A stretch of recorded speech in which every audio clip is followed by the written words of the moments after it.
1992 წლის 14 აგვისტოს აფხაზეთში ომი დაიწყო, რომელმაც საქართველოს უახლეს ისტორიაში ყველაზე მძიმე და ღრმა ჭრილობა დაგვიტოვა.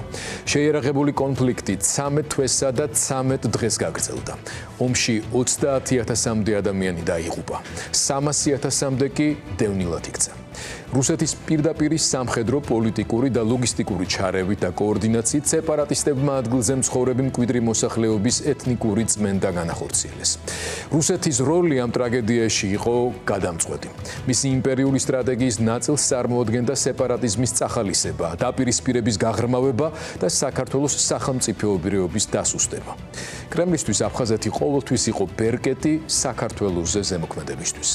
ვინც დღეს ამართლებს რაიმე ფორმით რუსეთთან მეგობრულ თანამშრომლურ ურთიერთობებს, ან ამტკიცებს, რომ ომი მხოლოდ შიდა შეცდომების შედეგი იყო, იმეორებს კრემლის პროპაგანდას. ფაქტები კი ნათელია.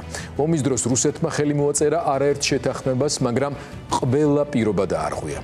სამოქალაქო ომით დასუსტებული საქართველოს მთავრობა, რომელსაც შევარდნაძე მეთაურობდა, მაშინ რუსეთს ენდო დათანხმდა ომის შეჩერების პირობებს, რომლის გარანტიც რუსეთი უნდა ყოფილიყო. და როგორც ყოველთვის, მოსკოვის სიმუხთლემ თითქმის დაუცველი სოხუმის დაცემა განაპირობა.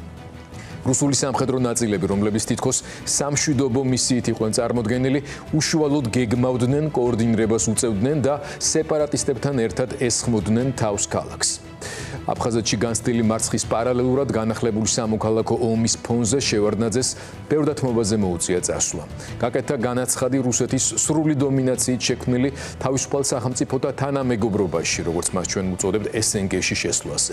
ხელი მოეწერა მემორანდუმს რუსეთის ბაზების 25 წლით საქართველოს ტერიტორიაზე განლაგებაზე.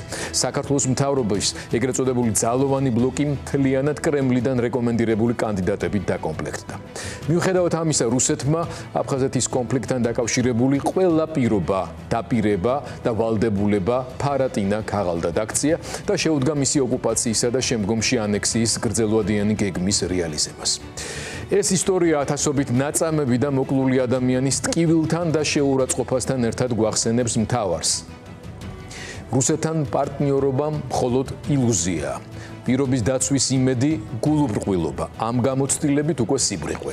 ხოლო მოლაპარაკების მცდელობა ერთ-ერთზე თანასწორ პირობებში ძლიერი მოკავშირეების გარეშე ფატალური შეცდომა.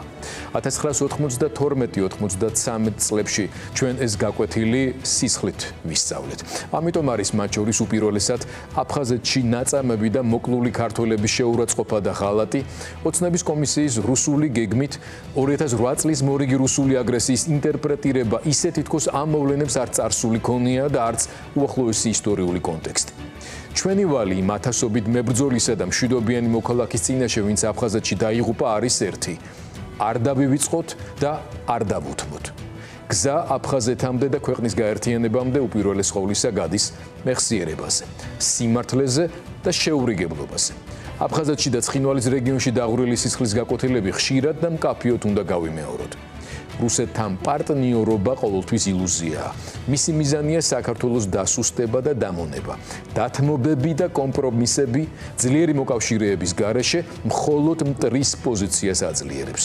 წარსულის დავიწყება, მით უმეტეს მტრის ნარატივით გადაწერა, გზას უხსნის ისტორიის გამეორებას. ეროვნული უსაფრთხოება დამოკიდებულია ერთობაზე, სიმართლეზე და მტრის მიმართ შეურიგებლობაზე.